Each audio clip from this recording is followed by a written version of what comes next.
Last Monday in September, we'll be meeting to go ahead and follow through the strategy and reports.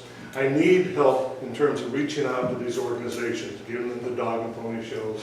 So please step forward if you can. Rob, I know you've been patient, thank you. Yeah. So I think some good news, on top of all this, and this a lot came from conversations I've had with David. The City Council has approved changing 66 acres of CDI down to less than 30. That's in our general plan currently underway, forwarding that to the Coastal Commission in the year. And so that makes a pretty significant difference. Your properties among them that changes to general industrial instead of CDI. Big step. The ones that are proposed to stay CI, and the Coastal Commission has to certify this, and they told me they're going to fight it, but I said I'm submitting it to you anyway. The ones that are staying CDI are the ones that are like Chevron and a fishing terminal that are already doing CDI uses according to the definition. So that's good news. The county's interim use at 7 years, I don't feel like that's all that helpful, so I'm doing the same thing, but trying to make it 15 years. I think I'll lose that fight, but we're going to try it anyway. And David, I would like to have a conversation with you about how long is too long for permitting. 3 years is too long. Is 6 months? It's like, what is the target that regulation is shooting for? I can tell you, just for food trucks in Eureka and vacation rentals, we've been working with the Coastal Commission for 18 months. Just for something that simple. Yeah, I'm going to insert too that our proposals in terms of master permit, 3 years ago, we had tentative approval from the Coastal Commission to go ahead and do the master permit. Well, even longer than that, 10 plus years ago, we had approval from the Coastal Commission staff to initiate a master permit for the peninsula. That fell aside.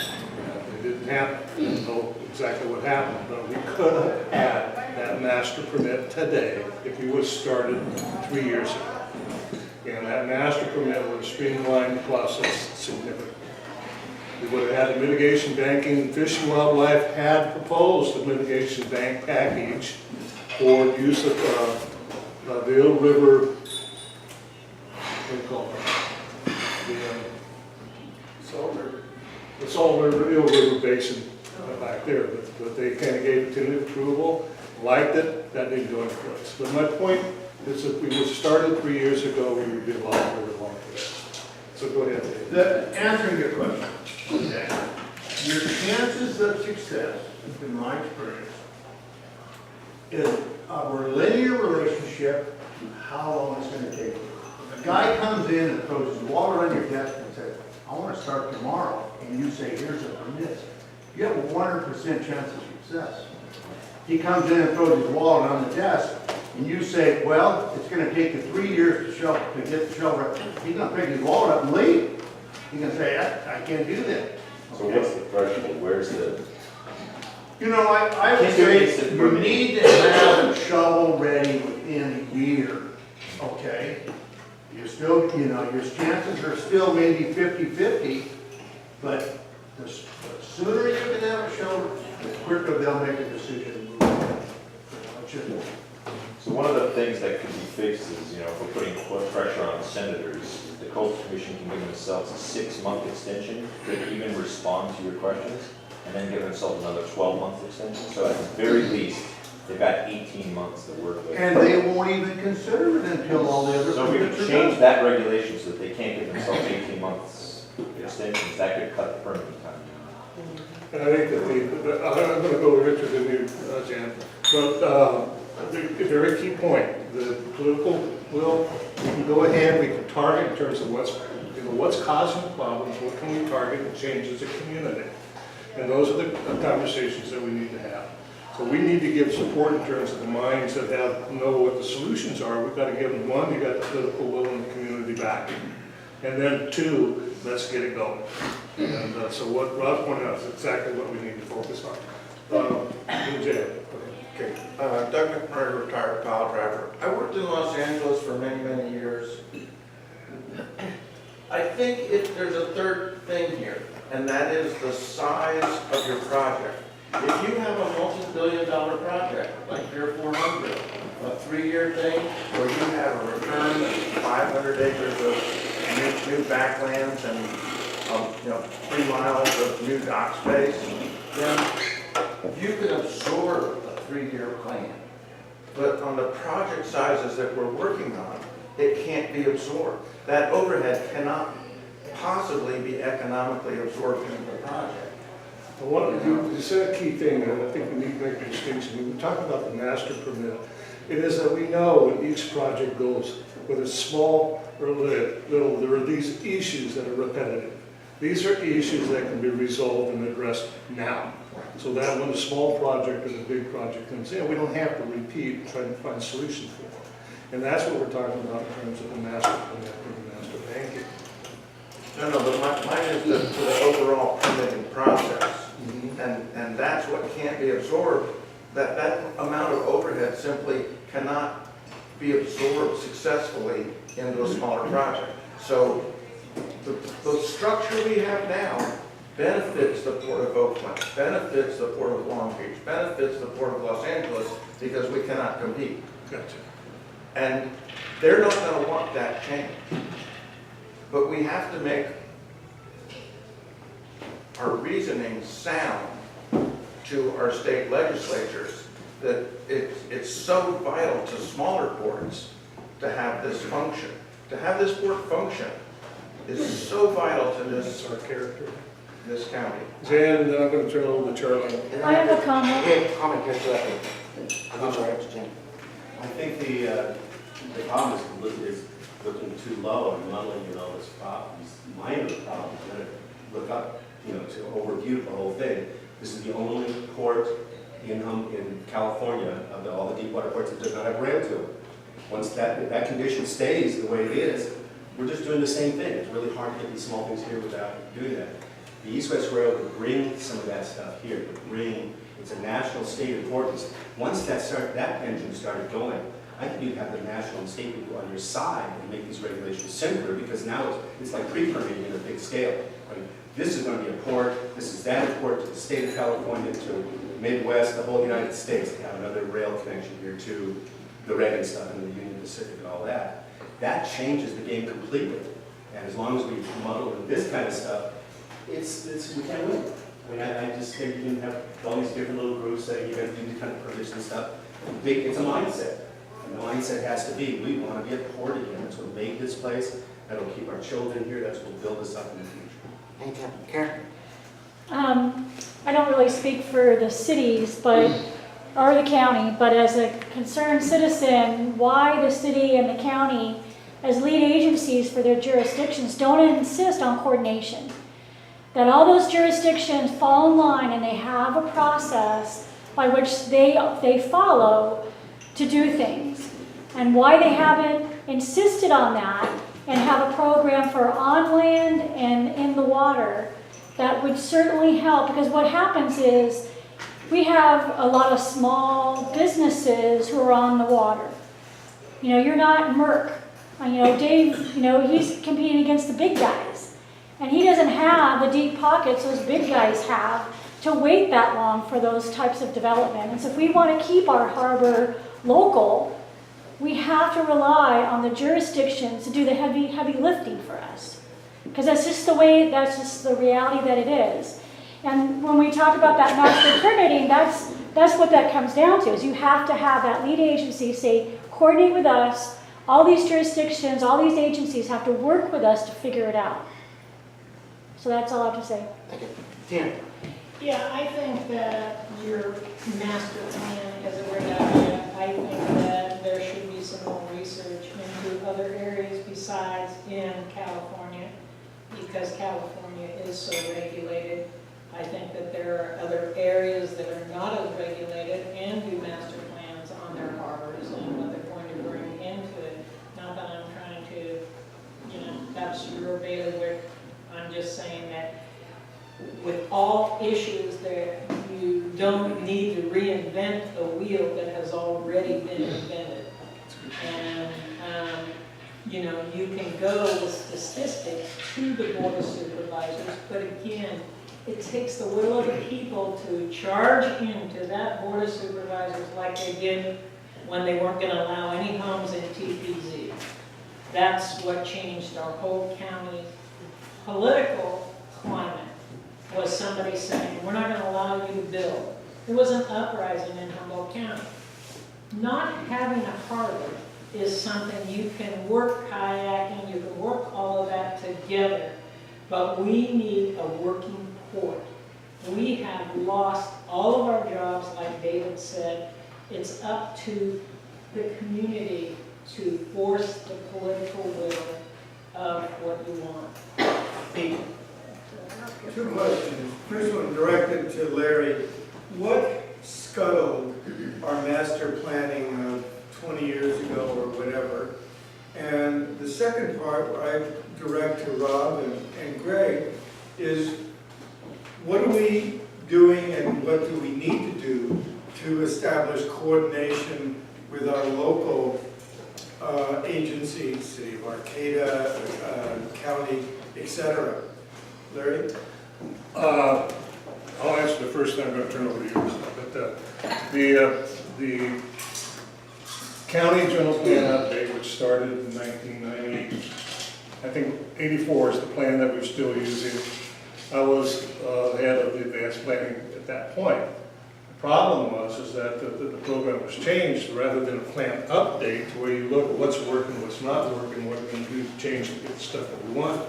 What are we going to do to change to make sure we don't have the stuff we don't want? That changed, and it was we need a new plan. We need to start from scratch, and we need a new plan. Very simple explanation from my part, but that's essentially what happened.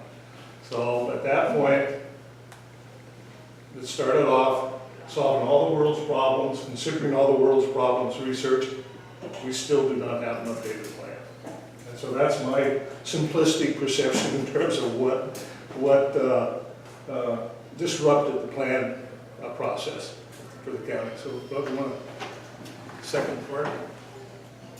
Directed to Greg and Well, I think as Rob will go into more detail on it, but certainly this general plan and this zoning ordinance that's going to come out is going to be a dramatic change from what's been done in past years, which was more tweaking something that really wasn't working that well to begin with. So we're looking at, I think, some pretty dramatic structural changes that will help development and in particular coastal development. And Rob can certainly hit on the coordination because we meet monthly with Coastal Commission staff, with Arcata, others. So I don't, I'll let him hit on in terms of what's going on with that coordinated type efforts.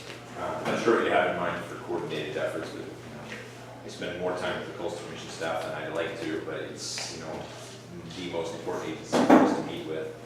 An hour and a half every month, we just sit down and go through everything that's going on, plus regular weekly phone calls. The other agencies, typically, we don't need to coordinate with as quite as often, except on a project-to-project basis. When it comes to other jurisdictions, my equivalents in Arcata and Humboldt County get together once a month for lunch and talk through all these sorts of issues. I think John Ford would be a good speaker here, the new community development director for the county. And then we're working on this is very early, so this is an early announcement of this, but working on a joint economic development strategic plan between Arcata and Eureka, and then try to use that as a model for a larger Humboldt Bay economic development strategic plan. So we'll not just be doing strategic plans on a city-by-city basis, but looking regionally. So there's a lot going on, but if you have ideas on other things we can do, I'd be happy to hear them. So we got two ideas there, John Ford, Yeah. for speaking, and then the strategic plan between Eureka and Arcata. Sure. Who would be that person's? Myself and David Loya. David Owen? What's his name? David Loya, City of Arcata. So that's just getting started. It's going to take us a while to really But that's get something some for the steam on future that. we could be Yep, keeping an eye definitely, on. definitely. And I history of that, so. Rob, Any other ideas? the Humboldt working group, be part of that, and then we have a seat at the table. Absolutely. I think that'd be pretty good. Anybody else have any ideas of? I just have one question. With the property around the waterfront that is currently zoned as coastal dependent, once you change that zoning, now you're losing your waterfront. You're opening it up to things that are not waterfront dependent. So granted, it may bring in jobs, it may bring in development. Who it's going to benefit right now are the ones that own property. You're going to lose the waterfront access. So isn't that kind of premature to change that? I would Versus say, a business coming in requesting you to change it for that business to relocate. It's kind of like you're doing it, you put the cart before the horse here. I'd You're say gonna yes, lose if water. we didn't have 50 vacant acres around the bay of vacant CDI land just waiting for somebody.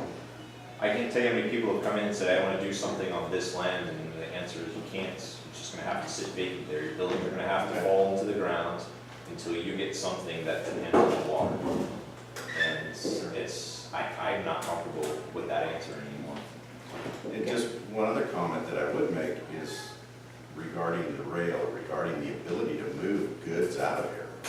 It's very, very difficult. You know, like I say, I retired from the fish business, but I was here in the day where we still had the rail. So we were shipping canned tuna, for instance. We had a rail spur right by rail dock there, right by Pacific Choice. I load 104,000 pounds in a rail car and ship it to the East Coast versus 36,000 pounds per truck. So the freight cost in and out of here is absolutely, it was exorbitant. You know, we're looking at the realignment of Richardson's Grove. Trucks at this point get around that by, you know, running a cab over versus a conventional. But to move goods out of here is ridiculous. We were, in my day, we were a major unloader of frozen albacore for Bumblebee. Bumblebee's located in my West Puerto Rico. So we would literally bring containers up from Oakland. You can only put 36,000 pounds in that container when the container would really hold about 55,000. We truck it back to Oakland, put it on a rail car in Oakland, rail it to New Orleans, put it on a ship in New Orleans into my West Puerto Rico. And what I'm saying is, the vessels are 1,000 miles offshore. We had a plant here, we had a plant in Coos Bay, we had a plant in Newport, we had a plant in Astoria. When the vessel's 1,000 miles offshore, coming in, the way the globe is, we would direct them into Coos Bay or direct them into Newport. The fuel's cheaper. We could put more fish in the container so it drops our transportation cost. You see, you have to get through some of these hurdles, else people are going to bypass it. You know, we were buying fish on the entire coast, but we were purposely directing it away from Eureka to our advantage. You're putting 25% more in a container. Okay, Dennis? Yeah, you know, the coastal dependent industrial deal isn't really an either or, and I was very honored to have worked on developing our local coastal plan many, many years ago, where we developed that zoning to protect, that type of use. And so I'm pretty protective of it. But what you need to know is that what's being changed is not the zoning per se, it's just allowing these long-term leases to be used on those properties for a slightly different use. The profits supposedly off of that is supposed to go back into maintaining your infrastructure, your levees, your dikes, your dredging, to keep those coastal dependent industrial sites upgraded and available for the future when something happens. So it's not an either or completely, and we have to kind of keep that in mind. Okay. Anyone over here? Any questions? Yeah, I just wondered if you know a couple of the last comments in terms of the coastal dependency. You know, I kind of like what this gentleman said here. You know, I'm afraid once you give that up, you lose it. But I can see also, as a union person, over time, we have to change with the times. And we have to make this harbor work for us all here. We have such a great harbor. And my question, and anybody who could answer it, Rob, you're doing a wonderful job in the city in several ways, besides just the harbor. My hat's off to you. But why couldn't it just be in the wording where there's a priority for coastal dependency and still share the harbor? Because we can do so much by sharing the harbor. And everything can work in this harbor. Right down to the canoes. We can have buildings alongside the harbor, we can have a working harbor, and we can have the shipping and the fishing and everything work, in my opinion. And I would just like to see the wording where there's a prioritization and maybe limit the length of time that we authorize non-coastal dependencies contracts. Sure. So use a specific site as an example, the old flea market site on the north side of Del Norte Street at the very end. That used to have docks, and now it doesn't really anymore. So somebody comes in and says, I own this land and I want to put in a widget manufacturing facility. If my answer was you have to do coastal dependent as a priority, they're going to say, how am I going to get things off this land? I don't have a dock. Is the city going to make them build a dock? They're going to spend $5 million, $10 million to build a new dock. Then they have to worry about the dredging and how far out the channel is dredged. Or we can say, sure, you can build widgets, but only for 7 years, and then after that, you're done. So priorities sounds good on paper, but it's pretty hard to figure out what it means for properties that are right on the water but don't have any existing docks. We are also ignoring that there's tons of land all over this knot around the bay. It's just industrial land sitting idle right now. And I don't see it with a huge amount of people running to it. I think Humboldt Bay, as far as the shipping port, will never come up to potential unless they get away from one-way cargo. As long as we're all just shipping one way, empty ships coming in, full ships going out, we'll never go to our potential. And I think we have to get away from being purely forest products based. Without those two things, we'll never, it'll be just a big industrial park. To be a real pessimist about the future, you think the Bow Road conditions are bad now, wait for what's coming up. These trucks, these big SDA trucks that that's what 299 straightening out, that's the Gibson Road. Most of the roads here were built on stagecoach roads, you know. Yes, You can have more fall apart. You know, that's a fallacy. The STA trucks, the 53-foot trucks, can still only carry the same amount of weight as a 48-foot truck. All you're getting is 2 more pallets in that truck. They're already here. You know, if right now you're running a 48-foot truck, you can only be 70 feet overall length. If you run a 53-foot trailer like Winco, like Walmart, like Safeway, they're already bringing the 53-foot trailers. The only difference is their tractor does not have a 4-foot sleeper on it. That's the only difference. Everybody thinks that these monster trucks are coming in. They're already here. So I heard there's more impact, but my main point was, You still that need this 1,000 for these pounds. trucks, the straightening out of 299 and the Bridge to Grove bypass and the Willis bypass, which was needed. That total cost was paid for these ones that you built. Not just to building. That's really all. And let's, I was just going to answer to your point a minute ago on the Harbor District's coastal center property. Every lease that we write has a 60-day relocation clause built in case there is a coastal dependent industry that wants to lease the property from the Harbor District.